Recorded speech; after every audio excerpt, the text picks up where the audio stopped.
Hi guys, I'm working to hit 1,000 subscribers and I need your help to get there. If you find this content informative, please subscribe to the channel for more updates. 3 days, that's all it took to completely change the conversation around the WNBA. Just days ago, the Indiana Fever looked like one of the league's hottest teams, riding a 4-game winning streak with growing confidence and the belief that they were finally turning into a legitimate contender. But then Atlanta stepped onto the court and everything changed. Not once, but twice. 2 convincing losses in just 72 hours didn't just end Indiana's momentum. They raised a much bigger question: has the balance of power in the WNBA quietly shifted while everyone was focused somewhere else? But the final scores were only the beginning. One controversial play sparked a league review after a physical rebound battle resulted in a flagrant foul that immediately divided fans. At nearly the same moment, Angel Reese accomplished something no player in WNBA history had ever done faster, reaching a rebounding milestone that placed her ahead of some of the greatest names the league has ever seen. And as if that wasn't enough, another tense chapter unfolded in the rivalry between Reese and CaitlinClark, a rivalry that continues to dominate headlines every time they share the court. So what really happened during those unforgettable 3 days? Was Atlanta simply playing its best basketball of the season, or did these games expose serious weaknesses in Indiana that opponents will continue to exploit? Was the controversy over the flagrant foul justified, or did it overshadow one of the most remarkable individual achievements of the year? And what does this latest showdown reveal about the future of the Clark-Reese rivalry? The answers aren't as obvious as they seem, because once you look beyond the highlights and social media reactions, an even bigger story begins to emerge, one that could shape the rest of the WNBA season. Just a few days earlier, the Indiana Fever looked like one of the most dangerous teams in the WNBA. Riding a 4-game winning streak, confidence was growing with every victory, and many fans believed this was the stretch that proved Indiana had finally found its rhythm. CaitlinClark was leading the offense with her trademark playmaking. The supporting cast was contributing, and the Fever appeared ready to challenge the league's top contenders. Then Atlanta happened. The first meeting took place in Indianapolis, where the Fever had both momentum and home court advantage. On paper, everything pointed toward another Indiana victory. Instead, the Dream delivered a statement, pulling away with a 108-101 win that immediately ended the Fever's winning streak. While disappointing, many viewed it as nothing more than an off night. After all, every team suffers an occasional setback during a long season. But 2 days later, that explanation became much harder to believe. The teams met again in Atlanta, and instead of responding with urgency, Indiana found itself facing the same problems all over again. The Dream controlled the game when it mattered most, dominating the third quarter and cruising to a convincing 130-96 victory. Losing twice to the same opponent in less than 3 days wasn't just a coincidence. It suggested Atlanta had discovered something that Indiana simply couldn't solve. What made these defeats even more concerning was how similar they looked. The location changed, the crowd changed, but the outcome remained exactly the same. Atlanta's balanced offense, physical rebounding, and relentless defensive pressure consistently disrupted Indiana's rhythm, while the Fever struggled to find answers whenever the game reached its most important moments. So the biggest question wasn't whether Indiana had lost 2 games. It was whether Atlanta had exposed a weakness that every other WNBA team would now try to exploit. And if that was true, the story was only beginning. Just when it seemed the game was heading toward a routine finish, one play suddenly became the biggest talking point of the night. It wasn't a game-winning shot or a spectacular block, it was a physical rebound battle that immediately sparked debate across the WNBA. Late in the fourth quarter, Angel Reese and Indiana forward Damiris Dantas fought for position under the basket, something that had happened countless times throughout the game. Officials initially ruled the contact a common foul and play continued as normal, but moments later the replay review told a different story. After taking a closer look, the officials determined that the contact had reached Dantas' neck and throat area.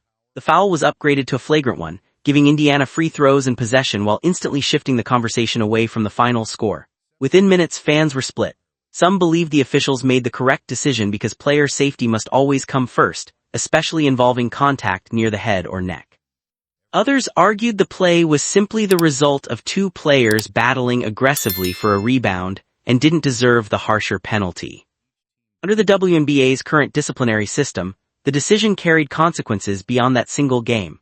A flagrant one adds points to a player's season total, brings an automatic financial penalty, and repeated violations can eventually lead to suspensions.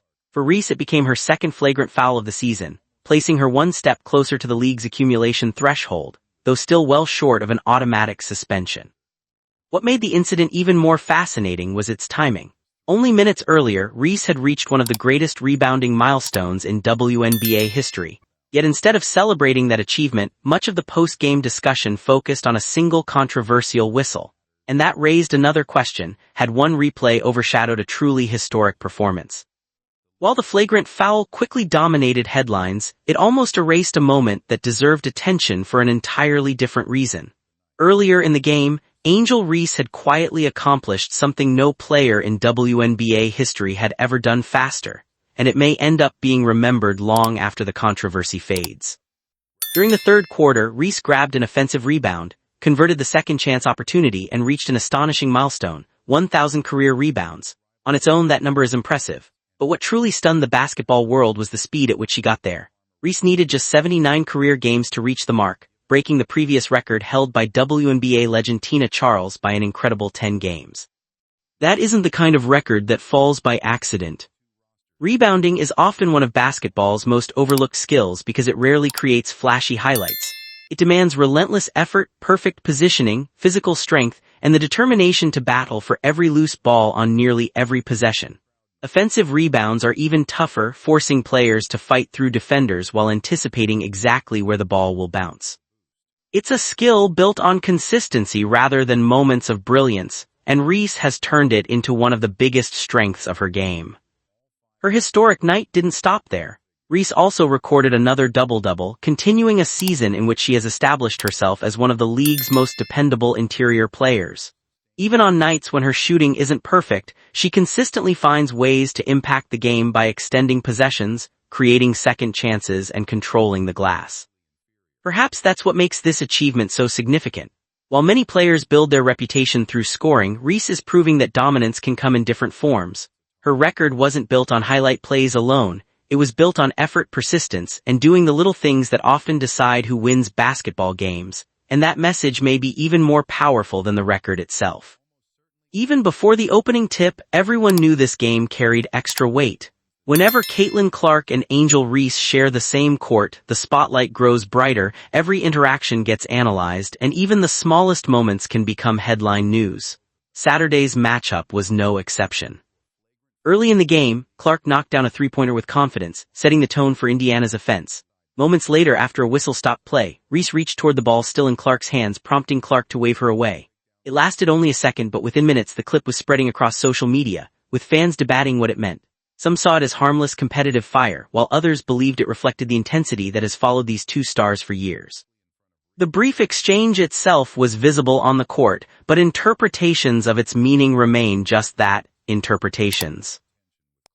That reaction isn't surprising when you consider their history. Their rivalry first captured national attention during the 2023 NCAA championship game, when Reese's LSU team defeated Clark's Iowa squad.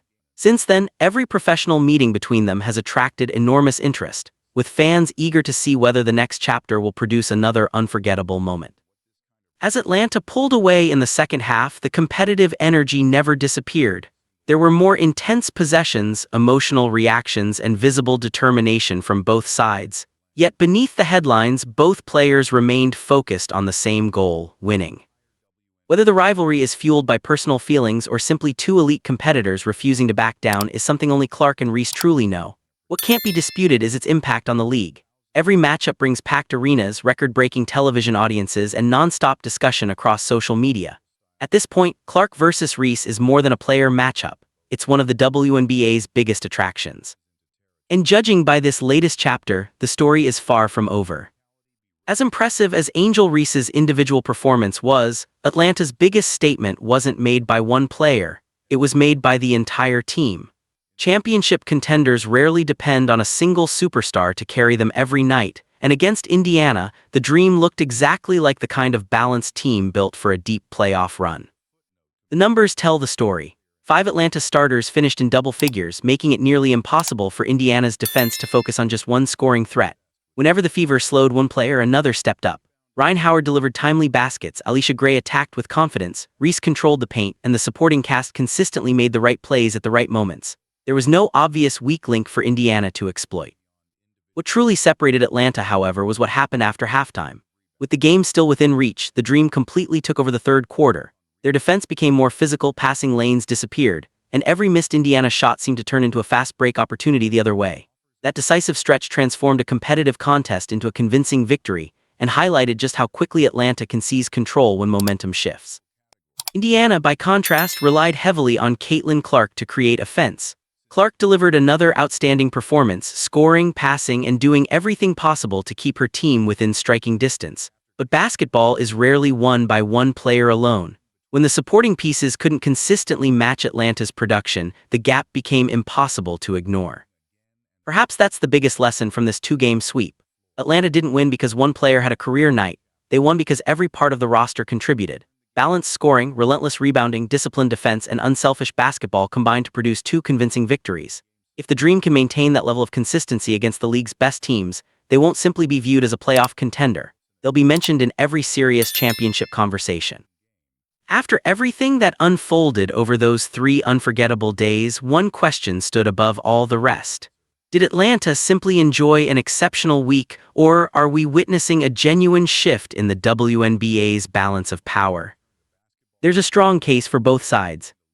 On one hand, Atlanta's performance looked far too complete to dismiss as luck. The Dream defeated Indiana in 2 different arenas, using the same winning formula each time. Their offense remained balanced, their rebounding controlled the tempo, and their defense forced Indiana into uncomfortable situations when the pressure was highest. Good teams can win one big game. Great teams find ways to repeat that success, regardless of the setting. But history also reminds us not to overreact. Just before this series, Indiana had won 4 straight games and looked like one of the league's fastest-rising teams. One difficult stretch, even against a strong opponent, doesn't erase everything the Fever accomplished earlier in the season. Championship races are rarely decided by a single week, and momentum in professional basketball can change much faster than most fans expect. What happens next may be even more important than what already happened. Indiana now faces the challenge of proving these losses were a temporary setback rather than a blueprint for future opponents. They'll need to show they can adjust defensively, spread the offensive responsibility beyond CaitlinClark, and respond with the resilience expected from a playoff contender. Atlanta faces a different kind of pressure. After sweeping one of the league's most talked-about teams, expectations have suddenly grown much higher. Opponents will study every detail of this series, searching for ways to slow the Dream's balanced attack and physical style of play. So perhaps the real story isn't that the balance of power has already changed. It's that Atlanta has earned the chance to prove this wasn't a fluke, while Indiana must now prove it was. The next time these teams meet, the stakes and the spotlight will be even bigger. When the final buzzer sounded, Atlanta had earned another impressive victory. Angel Reese had added a historic achievement to her resume, CaitlinClark had once again delivered a standout individual performance, and fans were already looking ahead to the next matchup. But perhaps the biggest winner wasn't either team, it was the WNBA itself. Very few rivalries in modern sports generate this level of anticipation every single time the players meet. Clark and Reese don't have to exchange words or produce dramatic moments for the basketball world to pay attention. Their history alone is enough to make every game feel like a major event. From their unforgettable college championship showdown in 2023 to their growing list of professional battles, each meeting adds another chapter to a story that millions of fans continue to follow. What makes this rivalry so compelling is that it isn't built around identical playing styles. Clark dazzles with deep shooting, pinpoint passing, and creative offense. Reese dominates through rebounding, toughness, and relentless effort around the basket. They represent 2 completely different paths to greatness, and that contrast fuels endless conversations among fans, analysts, and former players. At the same time, it's important not to let the rivalry overshadow the game itself. Basketball remains a team sport, and Atlanta's sweep was the result of a complete team performance, not simply one individual matchup. Likewise, Indiana's future won't be defined by one difficult week, but by how the entire roster responds in the games ahead. Still, one thing is impossible to ignore. Every time Clark and Reese step onto the same court, arenas fill, television audiences grow, and social media explodes with debate. That's the kind of attention every professional league hopes to create. The scores from this series will eventually fade into history, but the rivalry between CaitlinClark and Angel Reese is only getting bigger, and if these latest battles are any indication, the most unforgettable chapters may still be waiting to be written. So what did these unforgettable 3 days really prove? They proved that the Atlanta Dream are no longer a team that can be overlooked. Sweeping Indiana in back-to-back games wasn't just about winning, it was about showing depth, discipline, and the ability to perform under pressure. From balanced scoring to relentless rebounding and timely defense, Atlanta demonstrated the qualities that every championship contender needs. At the same time, these games exposed important questions for the Indiana Fever. CaitlinClark once again delivered the kind of performance fans have come to expect, but basketball has never been a one-player game. If Indiana hopes to compete with the league's elite, the supporting cast will need to consistently match Clark's impact when the biggest moments arrive. Then there was Angel Reese. While much of the post-game conversation focused on the upgraded flagrant foul, history will remember something far more significant. Becoming the fastest player in WNBA history to reach 1,000 career rebounds is a milestone that speaks to her consistency, determination, and relentless effort. Long after the controversy fades, that record will remain. And of course, the rivalry between Clark and Reese continues to capture the imagination of basketball fans everywhere. Every meeting brings new headlines, new debates, and another chapter in one of the sport's most compelling stories. Whether you're cheering for Clark, Reese, Indiana, or Atlanta, one thing is certain: people can't stop watching. But perhaps the biggest question still hasn't been answered. Was this the moment Atlanta announced itself as a true title contender, or will Indiana respond and prove these 2 losses were nothing more than a temporary setback? Only time will tell. Now we want to hear from you. Did these games change your opinion of either team? Who has the upper hand in this rivalry right now? Share your thoughts in the comments below, and if you enjoyed this breakdown, don't forget to like, subscribe, and turn on notifications so you never miss our next deep dive. If you made it this far, you already know this story is far from over. Drop your thoughts in the comments. Do you think this changes everything, or are people overreacting? Hit the like button if you enjoyed this breakdown. It really helps push videos like this out to more viewers. And don't forget to subscribe so you don't miss the next update, because things are moving fast and there's a lot more coming. I want to hear your take. Does this shift the balance, or will defenses find another way to respond? Share this video with someone who needs to see this, especially if they've been following this story closely. Turn on notifications so you're always the first to know when new content drops. If you've got a different perspective, drop it below.